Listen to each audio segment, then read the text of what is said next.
Kumusta? Tara, samahan niyo kaming bumalik sa nakaraan, sa isang ordinaryong araw sa Capernaum. Pero hindi ito basta-bastang araw. Ito kasi yung lugar na naging sentro ng ministeryo ni Jesus.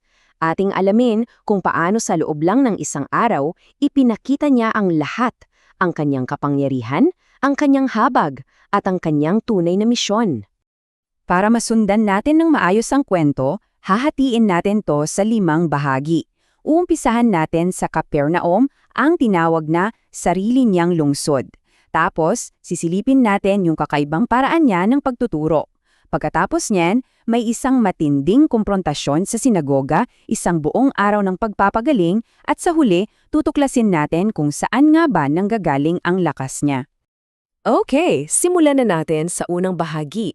Ang lungsod ni Jesus. Bakit nga ba itong maliit na bayan sa tabi ng dagat ang napili niyang maging sentro para sa kanyang bagong misyon? Ating alamin. Alam niyo, kapag tinawag ang isang lugar na sarili mong lungsod, may bigat yan, di ba?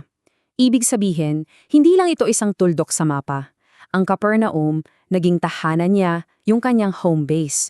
Dito, naging malapit at personal ang ministeryo niya sa mga tao. At hindi lang yun, i-imagine nyo yung itsura ng lugar.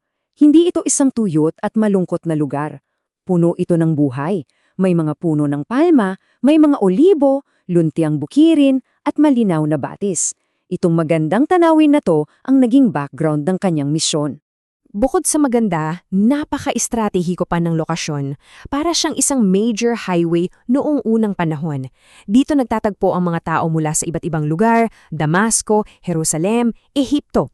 So, perpektong lugar to para yung mga aral niya marinig hindi lang ng mga taga roon, kundi pati na rin ng mga biyahero mula sa iba't ibang kultura.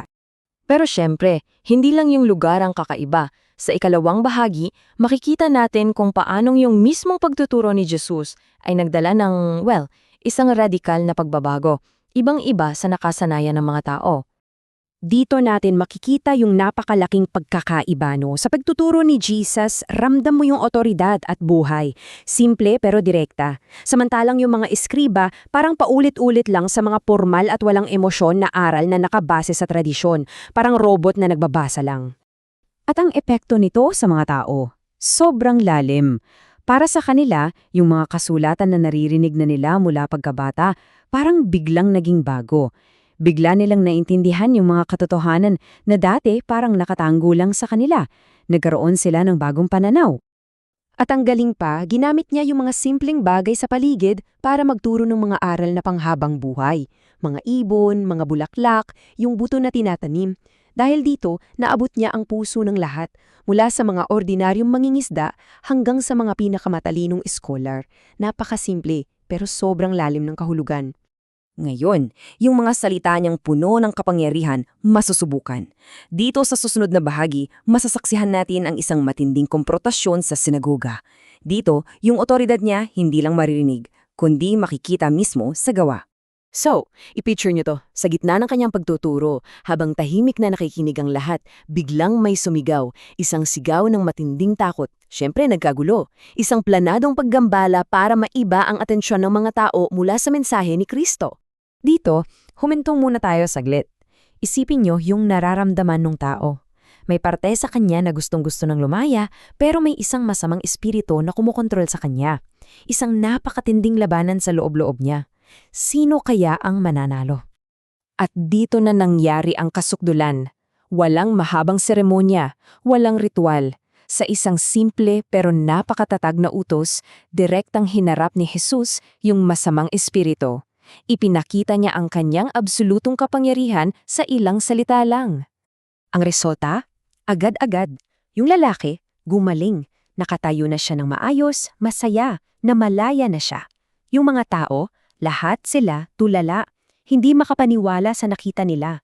At isipin nyo, kahit yung demonyo mismo nagpatotoo sa kapangyarihan ni Jesus. Wow! Pero wag kayo, hindi pa tapos ang araw. Kung akala nyo intense na yung nangyari sa sinagoga, dito sa ika-4 na bahagi, makikita natin kung paano yung kapangyarihang yon ipinamalas pa niya sa buong komunidad. Tingnan nyo itong timeline ng araw na yon. Grabe, walang tigil. Mula umaga sa sinagoga hanggang sa hapon na pinagaling niya ang biyanan ni Pedro. Pagsapit ng gabi, halos buong siyudad na ang dumagsa at umabot pa hanggang hating gabi bago natapos ang lahat. Walang kapaguran. Subukan nating isipin yung eksena. Isang dagat ng mga tao, desperado para sa paggaling at pag-asa. May mga dala sa higaan, may mga nakatungkod, hirap na hirap maglakad. Oras-oras, may dumarating. Ito yung nagpapakita kung gaano kalaki ang pangangailangan ng mga tao noong araw na yun. So pagkatapos ng isang napakahaba at nakakapagod na araw, ang tanong ay, saan siya kumukuha ng lakas? Paano niya nagagawa ang lahat ng to? Dito sa huling bahagi, malalaman natin ang kanyang sekreto. At ito pala ang sagot. Habang ang buong syudad ay mahimbing na natutulog, siya umaalis ng mag-isa, pumupunta sa isang tahimik na lugar sa mga bundok para manalangin. Sa pakikipag-ugnayan na yon sa kanyang ama, doon siya humuhugot ng panibagong lakas at direksyon para sa susunod na araw.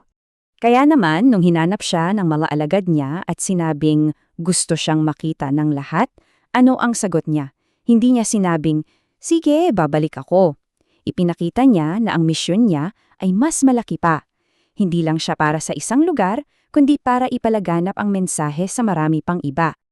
At dito talaga natin makikita ang pinagkaiba ng karakter niya sa iba. Tingnan niyo to, ang buhay ni Jesus, simple. Walang maingay na debate, walang ginawa para lang sa papuri, ang layunin niya ay ihayag ang Diyos, habang yung iba, madalas, naghahanap ng pagkilala mula sa tao. At sa huli, itong buong kwento ay nag-iiwan sa atin ng isang napakalalim na tanong na personal para sa bawat isa sa atin. Yung laban na nangyari doon sa sinagoga, nangyayari pa rin yan ngayon sa puso ng bawat tao. At lahat tayo malayang pumili.